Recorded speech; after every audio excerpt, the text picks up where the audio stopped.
Well, it's happening. 2XKO is ending its development. And it's really sad, honestly. It says, with a heavy heart, the Play 2XKO team shares an update about the future. Active development will end in December. The final content patch goes live in October. They're talking about Lux and Samira, who have not released yet. The servers will stay online, and in-game purchases made before August 20th will be refunded. So servers will stay online.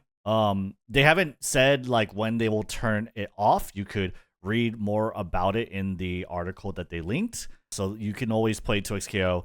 In actuality, they do say like, oh, everything's going to be unlocked. You can't even spend money on this game anymore. And on top of that, they are refunding, which, I mean, like, obviously no one wants this game to EOS. But as someone who did buy the Arcane skin bundle, it was like $100 at launch, and I really liked it because I really liked how Echo played. We're going to get refunded, which is, I guess, like, if this is going to happen, then, you know, great, I guess. But it's super, super unfortunate. Well, who could have seen this coming, right? Well, if you guys do remember, I'm pretty sure I have a video that I covered before on this channel where we did talk about this post, an update on 2XKO. Says February 9th. Basically, this article said, we're laying off half our staff. And at this point in time, everyone was saying like, oh, this game is dying. This game is done. It's they're ending everything. And technically, they were wrong. But now, I mean, they're kind of right? And this is sad. This is really sad for me because, like, I feel like, personally, this game should have worked for me. Like, if you were to just picture the target audience, the perfect audience for this game, I believe I fell into that category. Why? Okay. Well, for one, I love fighting games. I've been playing fighting games for as long as I like high school or whatever, which has been a while. Okay, let's not talk about that. But like I have this. Okay, I brought an example. Street Fighter 4 still has the pre-owned GameStop sticker on it. It's been a while since I touched this. Okay, but I've been playing fighting games for a while, and this is Super Street Fighter 4. I played the original Street Fighter 4. I don't know where that box is. I'm not like the super boomer, but I am a boomer at this point. I'm a pretty casual person. Like, I know how to do the combos. I could do the special moves. I could do the motion inputs, right? I don't really go too deep into like doing the setups or the 50-50s, but like I'm competent. I could do my combos, right? And usually with fighting games, as a casual, what I do is like I play like a couple weeks or a month, and I grind and I play ranked, and I just keep playing, and I get sucked in. It's super, super immersive and engaging. And then like after a while, like I take a break, and then I just fall off of it forever. Right? That's usually my track record with fighting games. Ever since Street Fighter 4, that's like how I play fighting games. I feel like that's how most casuals play fighting games, personally. That's what I think. But yeah, so I like fighting games. And I also like League. I love League of Legends, okay? Or at least, like, League of Legends is, okay, it's not like I love League of Legends, like I'm playing it every single day. But I grew up with League of Legends. Went to high school. I made a lot of friends playing League of Legends. I did it throughout college. I play it on and off right now in my adult life, okay? If you want proof of that, I actually did pull it up. I mean, League of Legends right here. Acquired 2012. What is my icon? It is a Season 1 reward platinum trophy, okay? On Season 1, I grinded a platinum alongside my friend. It was like a race. It was a competition. That is like one of my core memories growing up, is how pissed he got because I ended up getting like 1 or 2 more LP or what is it, ELO, more than him. You know, it was really funny. So I played since then, and even then I played before this. It doesn't really tell you that I did play during the beta. I played when Heroes of New Earth, at the time competing MOBA, went pay to play, and me and my friends, we got like McDonald's. We get the McChicken. You know what I mean? Like, we didn't really have that much money to go around, so we were like, you know what? League of Legends is there. It's free to play. Let's play that. And I grew up with League of Legends. I played it on and off for all these years, okay? And not only that, I played fighting games on and off all these years. I am the target audience. And this game did not work. It didn't work for me. I'm going to go through the reasons why I think it didn't work. And I feel like pretty much the last one is what really applied to me personally. I think this issue, it kind of underlies and kind of is the theme around the entire issue with 2XKO. And that is, who was this game made for? Was it made for like casuals to get into fighting game, be like that person's entry point? Or was it made for the core FGC people, the core fighting game people? And like the answer is, it did a lot of disservice to both crowds. It does look like it has 6 buttons, right? You have your light, you have your medium, heavy, S1, S2, and tag, right? And that's, if you're comparing fighting games, you're comparing it primarily to Street Fighter 6, because at this point in time, it is the biggest fighting game in the world, because it is blowing up in Japan. It is the biggest fighting game in the world. And so like Street Fighter is a 6-button game, and 2XKO is a 6-fighter game or a 6-button game. Why don't these things work? Because it's not. It's not a 6-button fighting game. It is actually, really, honestly, an 8-button fighting game. And why is that? It's because you need to bind dash. You need to bind parry. Yes, you could press light and medium, I believe, to get a dash. You could press medium and heavy to get a parry, right? So I guess some people would say, oh, I don't need these buttons. That's wrong. You're playing the game wrong, because nobody in their right mind would play a tag fighter where there is a million things happening on the screen at once and risk the small chance of misinputting. If you don't press these 2 buttons at the same exact time, you are going to whiff a button. You're going to do an attack that leaves you open to getting full comboed. No one's going to do that. Not even the pros. And so you will have dash. You will have parry binded to whatever controller figure configuration you have. You will have 8 buttons. And that's a lot of buttons. It doesn't have to be this way. There's actually a solution to this, right?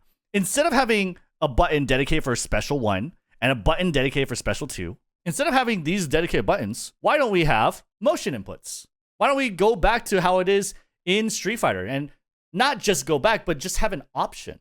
You can option have motion inputs. Instead of having S1, S2, you could have down, down, forward, forward, and punch. And if you had motion inputs for all these characters, guess what you can do? A core fighting game player can take these buttons off their configuration. They don't need S1, S2. They have then a 6-button fighting game. A lot easier to play with. That's so much more comfortable. That just never happened. We never got motion inputs. And so core fighting game players are like, wow, this is just really annoying. And it feels almost like you're being very stubborn. Why are you just not making motion inputs? And there might be like some weird edge case, some weird reason why they can't program this or put this in the game. But I feel like, you know, if you put your heads to it, you could find out a solution. You ought to have at least considered it then during planning, because this just seems like a huge oversight. The fact that there are 8 buttons. Sure, casuals may enjoy that there is S1, S2 for a bit, but if you're trying to be a little more competitive later, you're going to realize, oh, well, I do need dash. I do need parry. Oh my God, I have 8 buttons that I have to manage. It's a lot. What else? I feel like they missed a lot on the launch roster. We do not have Lux. So this game is going to get Lux at September 8th, but we do not have Lux right now. They didn't launch with Lux. And I feel like that's just such a huge miss. Just think about one of the biggest fighting game streamers to kind of pop up recently, or rather the biggest streamer to pop up in this niche recently, which is like Lily Pichu, right? And like, you don't have Lux? Okay, then I guess she plays Teemo, whatever, right? It's like, but aside from just Lily Pichu, I think Lux is just so many League players, especially casual players, especially like this female demographic or the Gunner or waifu, whatever demographic, they love Lux. Everyone loves Lux. And then you don't have Lux in the game at launch? Like, how do we not have that? And what else do we have? We have like huge misses. We could take a look at like the champions and how many skins that they released. League of Legends, Riot Games released for that champion. These are the money makers. These are the ones that everyone's buying these skins for. That's why they keep releasing more skins. You have Miss Fortune. Where's Miss Fortune, right? Maybe she's old. Maybe she's like, as an old released character, maybe she just has a lot of legacy skins. Okay, whatever. Well, why didn't we launch with the Kali? Why? Why would we not launch with the Kali? Kali's in the game now in season 1, but Akali is like so many leagues above. She is one of the most popular characters ever. Where's Ezreal? There's no Ezreal. There's no Ezreal. They didn't have Lux at launch, right? So then you have 3 of like among the top 5 characters. You have 3 of them that were not there during launch. Where's Ashe? Where's Lee Sin? Oh, where's Riven? Riven just feels like she belongs in a fighting game. Where's Jax?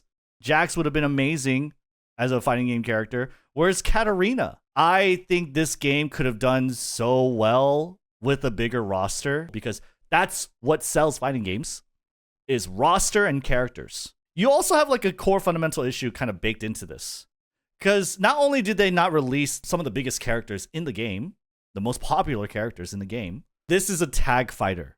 So even if we released Lux, we had Akali, we had Ashe, we had like the approachable characters that were so popular, everyone had so many skins of that they loved and they played growing up, right? Even if we had these characters, it is a tag fighter at the end of the day. And you know what people don't like to do with fighting games? Or what they find to be pretty difficult? Labbing and practicing and trying to get the execution down. And with 2xKO, it's not like Tokon Fighting Souls, okay? Tagging is not optional.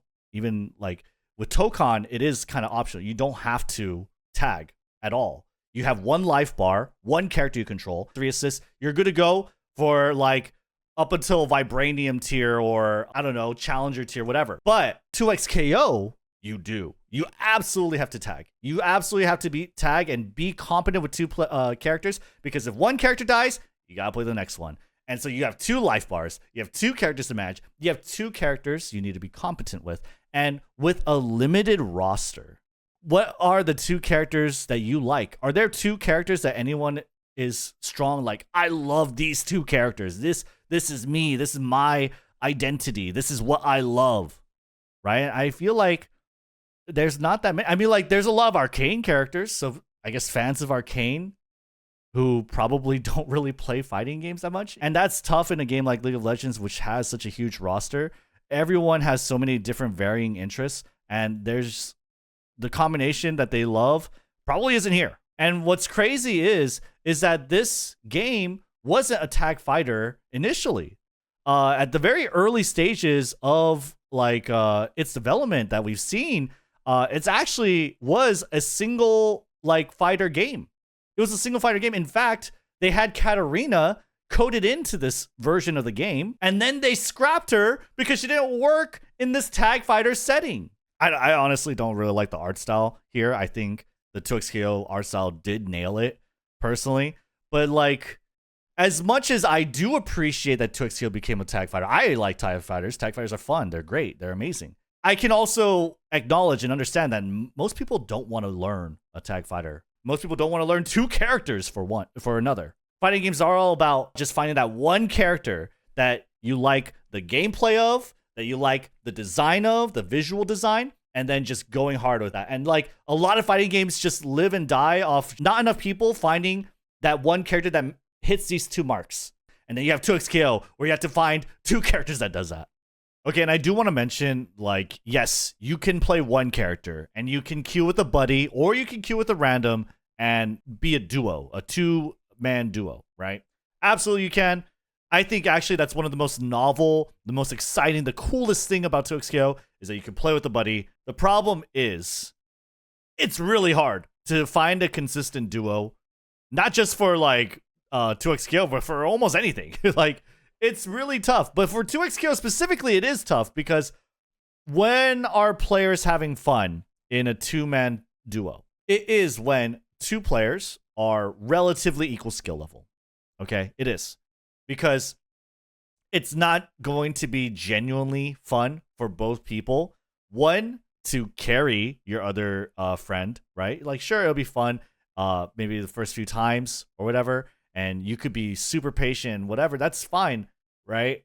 But that person who's carrying is not really having fun. They're not really engaging with the game on the level that they want to engage in, okay? And the person that is being carried also isn't having fun because they feel like they're dragging down the team. They're dragging down you two, right? They feel like they're not contributing. They feel like they're kind of going along for the ride. They're not a vital piece to this, right? And so it's hard to find a consistent duo because it's hard to find two equally skilled players. And yeah, you could do the duo matching system that you're able to kind of queue and then find a duo. Yes, but there is so much not tension, but just like kind of pressure, I guess. Who is better? Who's the guy who is kind of carrying, right? And who's the guy getting carried, right? You have the voice comms too. Like, do you voice comm? Do you not voice comm? Like for fighting games, that's not something the fighting game audience is like really ready for.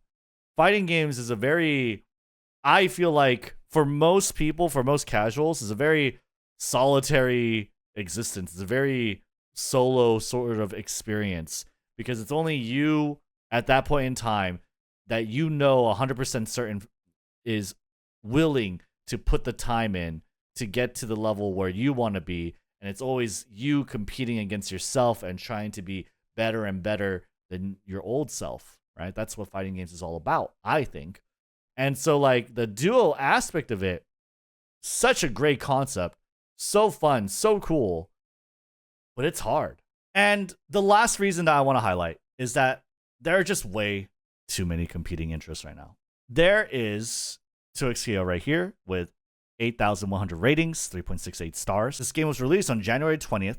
And we see Marvel Tokon Fighting Souls with 5.7k ratings at 4.4. And this game released 2 weeks ago. It's basically the casual tag fighter right now. Dragon Ball FighterZ had way more ceiling, way more reach because it's Dragon Ball, right?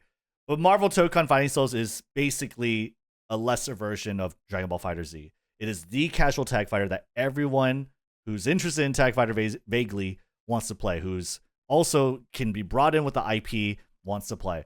Marvel Tokon Fighting Souls is that because you only need to control one character, you put 3 assists on it, and that's it. You don't have to tag. But if you are the core FGC person who really loves to dive deep, who loves the tag systems, it's there for you. It is absolutely there for you. And so you have everyone happy, everyone satisfied. Everyone except the PC players, obviously, because I mean this game released with so many bugs and it's bad. Besides Tokon, you also have Avatar Legends, the fighting game. Okay. And you might think, well, I mean, Avatar is like not doing too hot, right? It's like peaks at 1.2k. I will like to bring your attention to the recent fighting game tournament, which I think maybe could have had, like, I like to think and give benefit of the doubt, like these decisions don't just like come right off like these split-second decisions or like these very rash decisions, right? But CEO, one of the biggest fighting game majors, has CEO Gaming over here, and these are VODs. These are VODs of the top 8 for these fighting games. And what do you see? You have Marvel Tokon Fighting Souls, 31,000 views. Avatar Legends, the fighting game, 70,000 views. That's crazy. I had no idea. A lot of people were really into Avatar Fighting Legends. I think it's a great game, by the way, in terms of like it's a fighting game, gamers fighting game. It's very complex, it's deep, it's fast, it's fun. So I'll give Avatar its props. Like we have 70,000 views on this top 8, 31,000 on Marvel Tokon. Where's 2XKO? 16,000. 16,000 views. I bet the live views weren't that much better. I don't know. I feel like jerk saying that. I really did want this game to succeed. I really wanted it to like have a little bit more time. I feel like this is an insane decision. It is going to be active past 2026, or rather the servers are going to remain on, which I think is good. You are going to get refunded. I'm going to get refunded. Okay, more money for my orcs in Warhammer, I guess. This is very sad to see. Anyway, let me know in the comments what you think. Like and subscribe. I'll see you on the next one. Peace.